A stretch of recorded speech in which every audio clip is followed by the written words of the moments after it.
There is a strange feeling many people carry quietly, the sense that good things are always just one step away, yet somehow never fully land in their hands. You work, you wait, you hope, and still, life seems to test your patience again and again, right at the moment you expected relief to finally arrive. This isn't about luck, and it isn't about being unworthy either. Across generations, people from very different backgrounds, different countries, and different faiths have described the same invisible pattern, one that quietly decides who receives ease and who keeps circling the same invisible wall for years. In this journey, we look gently at 12 quiet reasons. Prosperity often stays just out of reach, not to alarm you, but to help you finally see what has been standing there all along, patiently waiting to be understood. Why success waits just out of reach. Many people spend years working honestly, saving carefully, waking early, staying disciplined, and hoping quietly for the day life finally feels settled and secure. Yet no matter how close they get, the finish line seems to slide a little further away each time, as if something invisible keeps quietly resetting the entire distance between effort and arrival. Old trade caravans crossing long, punishing deserts had a saying for this exact feeling. They called the last stretch before the market town the hardest part of the entire journey, harder even than the wide open desert itself. There is a reason the final stage of nearly any goal often feels heavier than the very beginning, even though logically by then it should feel noticeably easier instead. Energy runs low, doubt grows louder, sleep grows thinner, and the body slowly starts confusing simple tiredness with actual failure, which only adds to the weight.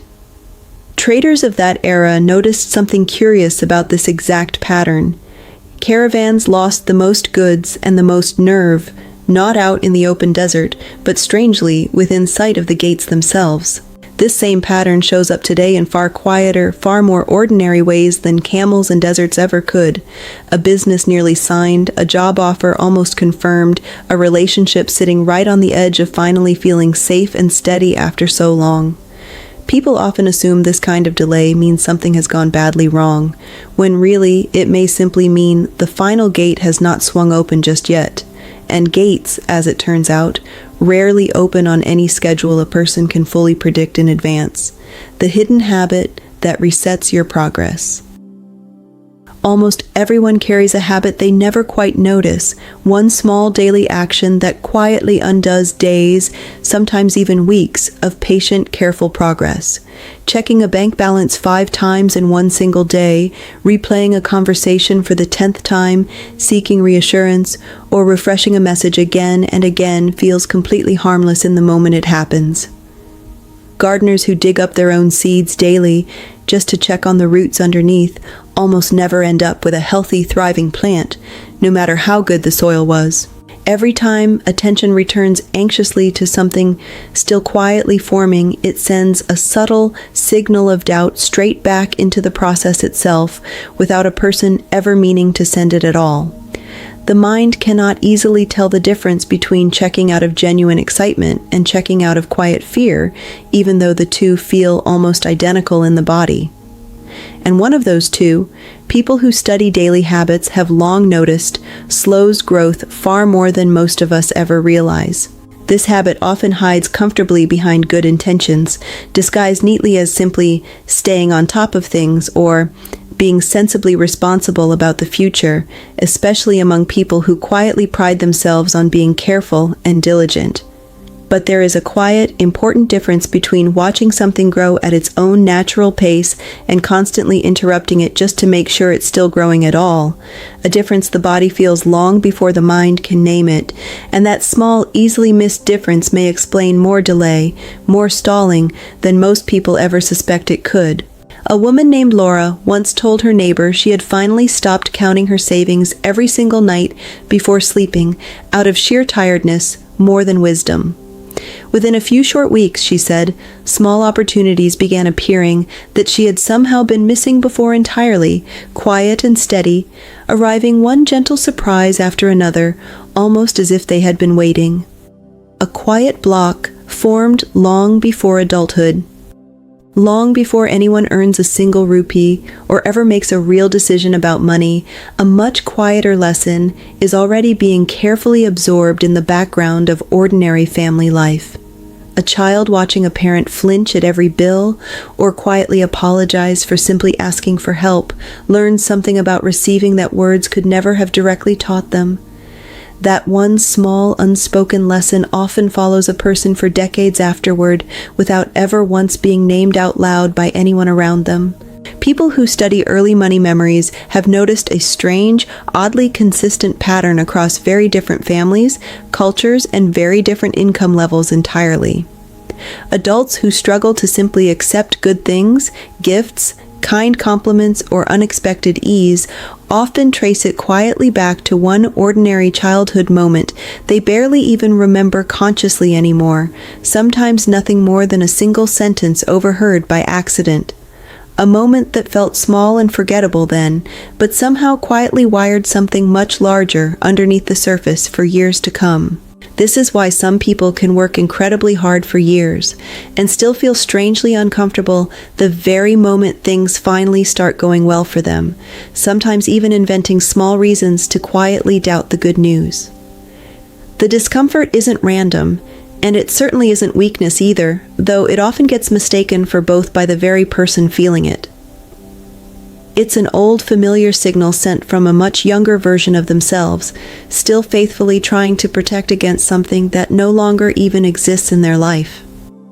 Ahead in this video, we look closely at the exact moment most people quietly give up, often just before everything was truly about to shift for them.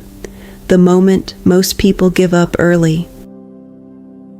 Old gold mining towns had a well-known phrase for the exact moment most weary workers gave up and finally walked away for good. They called it the last 6 inches, because so many rich veins of gold were discovered just past the point where tired, discouraged miners had already stopped digging entirely, sometimes only a single day's work away from striking it rich. The stopping point, historians later noted, was rarely ever truly about the gold itself being absent from the ground, but almost always about spirit and belief quietly running out first. Modern life quietly repeats this same pattern constantly, just without the pickaxes and the dust and the lantern light. A skill abandoned 2 months before real mastery, a small business closed one difficult season before it would have finally turned a steady profit, a habit dropped the very week before it would have become permanent and easy. The timing of quitting, it seems, is almost never quite as random or accidental as it feels in that heavy, discouraged moment, even though it always feels that way while it's happening. There is a specific, fairly predictable point in most efforts where discouragement peaks hardest, right before real momentum quietly begins to build underneath the surface, completely unseen. It feels, ironically, like the surest possible sign to stop and walk away for good, once and for all, no questions asked.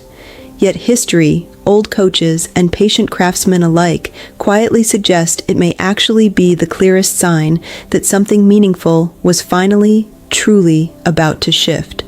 Why wanting more keeps blessings away.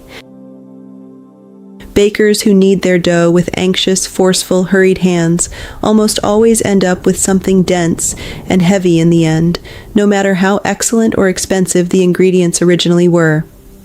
Bread, oddly enough, seems to respond to the energy behind the hands shaping it, not only to the recipe itself written carefully on paper, or the oven it eventually meets. Desire, it turns out, behaves in a strangely, remarkably similar way whenever it goes unexamined for too long. When simple wanting quietly turns into gripping, into constant checking, into a tight and restless kind of urgency, the entire process tends to stiffen rather than continue flowing naturally forward as it should. This isn't superstition at all, but a fairly simple, observable pattern in how tense effort narrows focus and quietly closes off unexpected paths nearby that might otherwise have opened. Ease, by comparison, tends to leave far more room open for good things to arrive on their own. This doesn't mean wanting something is wrong, or that ambition should quietly disappear altogether from a person's life and dreams, folded away out of fear. It simply means there's a noticeable, learnable difference between reaching for something openly with steady, patient hands and gripping it so tightly it never gets the chance to rise or breathe. And most people, quite understandably, were simply never taught to feel that particular difference in themselves. The silent test disguised as delay. In many old craft traditions, an apprentice was never once told exactly how long their training would take to complete, only that it would take exactly as long as it genuinely needed to take, and not a day less. Blacksmiths, weavers, and stonemasons often spent years quietly perfecting work that no one outside the small workshop ever even saw or acknowledged in public. The waiting itself, it turns out, was silently woven into the training all along as its own quiet, deliberate lesson. Modern impatience, fed by constant updates and instant replies, makes this kind of unmarked, unexplained waiting feel almost unbearable, like clear proof that something somewhere has gone badly wrong. But delay without any visible reason has always quietly played a role in preparing people for what they eventually go on to receive later. A season with no obvious lesson attached to it isn't always a season with no lesson at all hidden quietly inside. Many who look back later on their hardest waiting periods tend to describe them in the exact same strange way, almost word for word, regardless of where they grew up, not as wasted time at all, but as the quiet stretch where patience, timing, and true readiness were slowly, carefully being matched together behind the scenes, something no amount of hurrying or rushing could have ever arranged any faster, no matter how badly they wanted it to. For a quiet moment, notice your own breathing in and out, slow and unhurried, without trying to change it at all. This same simple stillness is often the exact space where new direction quietly begins to form, long before it ever becomes visible to the eye or the mind. A fear hiding beneath every wish. Several documented lottery winners over the years, from very different countries, have described the very same unsettling pattern after their sudden, life-changing windfall arrived seemingly overnight. A quiet, nagging urge to return to old routines, old spending habits, even old familiar struggles within a surprisingly short amount of time afterward. The money didn't simply disappear at random by accident. Something quieter inside kept steadily pulling it back toward what felt familiar and known and safe. Underneath many sincere wishes for more sits a smaller, much quieter fear that is rarely ever spoken aloud to anyone, even close family or an old friend. The fear of new responsibility, of being seen differently by others, of losing the entire identity carefully built around struggling well and quietly coping for years. Wanting genuine ease and fearing what that ease might change can exist in the very same heart at the very same time, pulling in opposite directions. This isn't a personal flaw, and it certainly isn't self-sabotage in the dramatic sense people often imagine when they first hear that particular word used. It's simply an old protective instinct doing exactly what it was originally built to do, just aimed at the wrong target now, years and years later. And noticing it gently without judgment or shame is often the very first quiet step past it entirely. The timing trap that fools good people. Sailors in older coastal towns learned early on never to leave the harbor simply because they personally felt ready to set sail that particular day. They left only when the tide itself was ready, a small distinction that quietly saved countless ships and countless lives from real trouble just past the horizon line. Readiness and timing, it turns out, are simply not always the very same thing at all, however similar the two may feel in the moment. Many capable, hard-working, well-meaning people fall into this exact same trap, pushing forward the very moment they feel personally prepared inside themselves without ever pausing to notice whether the wider tide has actually turned yet or not for them. This isn't about giving up on ambition or waiting forever in complete stillness, doing nothing at all. It's about learning to notice a rhythm far larger than personal willpower alone could ever hope to control on its own. Why comparing paths slows your own. A farmer watching a neighboring field grow noticeably faster will often, without even realizing it, start second-guessing his own soil, his own careful timing, his own quiet daily work in the field he knows so well. The comparison itself takes root long before any real actual problem ever does, quietly planting doubt where none existed before that morning. Attention, once split this particular way, rarely returns fully back to where it originally started. Today this happens constantly, quietly, through small glimpses of other people's progress, arriving through a screen dozens of times throughout an ordinary, otherwise peaceful day. Each single glance seems harmless enough on its own, almost too small to matter, but together, over time, they slowly pull focus away from a person's own timeline, their own particular soil, and their own unique, unrepeatable season. Two completely different paths can look nothing alike on the surface and still both be moving correctly underneath, simply running on separate clocks entirely, at separate speeds. The moment comparison quietly enters the picture, though, it becomes very hard to trust either clock fully anymore, one's own or anyone else's.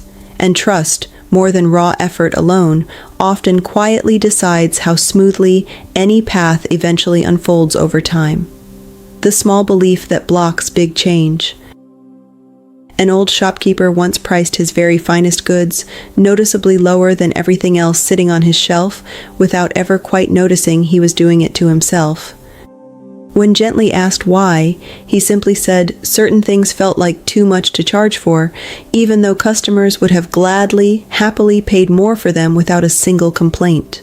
Quiet beliefs like, "People like me don't get that kind of success," rarely ever announce themselves directly or loudly to a person in so many words. Instead, they quietly shape smaller everyday decisions: a lower price, a smaller ask, a warm compliment deflected instead of simply received with grace and ease. Each single one seems minor and forgettable alone, yet together they slowly form a fairly firm, invisible ceiling overhead. The strange part is how completely invisible this ceiling feels from the inside looking out at the world, since it rarely looks like an actual limit at all, only like being humble or being sensibly realistic. Yet many who eventually do outgrow it later describe the exact same quiet moment of realization, discovering almost suddenly that the ceiling was entirely self-made all along, brick by quiet brick. A pattern, repeating since childhood unnoticed. Children rarely ever learn about money through direct spoken lessons sitting down at a table, and far more often through quiet repeated observation instead, day after ordinary day. A parent's tired sigh at the grocery counter, a specific tone used only whenever bills arrived in the mail, an unspoken tension around simply asking for anything extra at all. These small moments quietly accumulate long before a child even understands what any of them truly mean. People who study family patterns closely have noticed how closely adult financial behavior tends to mirror childhood atmosphere and mood, far more than it mirrors actual childhood income levels on paper. Two people from remarkably similar backgrounds can carry entirely different inner relationships with money, shaped far more by tone and feeling growing up than by numbers on any page. This quietly explains why simply earning more money later in life rarely resolves old financial unease entirely on its own, no matter the amount. The underlying pattern, absorbed decades earlier without anyone ever noticing it happen, keeps quietly running in the background regardless of income or title, until at some point someone finally notices the pattern itself instead of simply living inside it unaware, year after year. And maybe, without needing any final, tidy answer today, you can simply carry this one gentle thought forward with you, that what feels close may already be closer than it seems, quietly gathering itself in the background, waiting patiently for the right, unhurried moment to finally step into view.